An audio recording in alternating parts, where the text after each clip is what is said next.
महाराज जी, क्या आप ध्यान के बारे में भी कुछ जानकारी रखते हैं? हाँ। विस्तार से बताएं आप। ध्यान का कभी आपने प्रयोग किया? हाँ, बताएं आप। यह कि मैं ध्यान के बारे में 1989 से महर्षि महेश योगी, जिनका मुख्य आश्रम ऋषिकेश में है, उनके गुरु का, उससे 1989 से कनेक्टेड हूँ।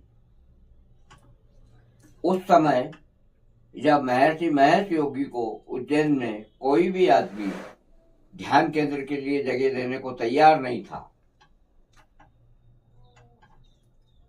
उस समय उनका एक व्यक्ति नोएडा से मेरे पास यादव करके जो ध्यान शिक्षक था वो आया और उसने मुझसे कहा कि मुझे यह महर्षि महेश योगी का ध्यान केंद्र का वहां से आदेश हुआ है कि उज्जैन संभाग में समस्त स्कूलों को बच्चों को ध्यान सिखाया जाए।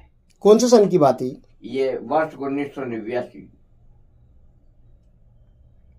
तब मैंने उससे कहा कि आप मेरी महर्षि जी से बात कराइए।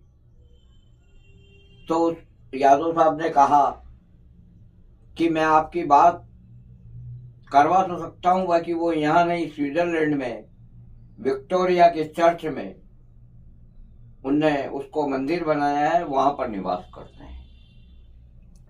फिर उन्होंने उनके भतीजे से मेरी बात करवाई। उन्होंने कहा कि आप हमारा ये केंद्र, हम आप ही को व्यवस्थापक नियुक्त कराते हैं, शहर में आप किसी तरीके से मुझे इसका संचालन के लिए जगह दिलवाइए।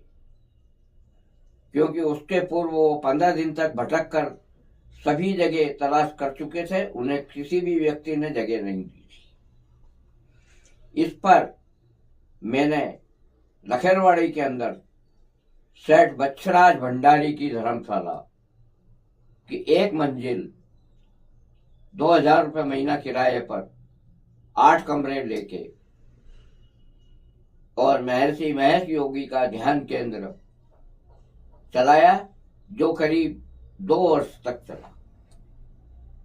उसका किराया किसने दिया? इसका किराया नोएडा दिल्ली से दिया जाता था और उसका समस्त पैसा, गादी तकिए, समस्त फर्नीचर सामान वहां से आया।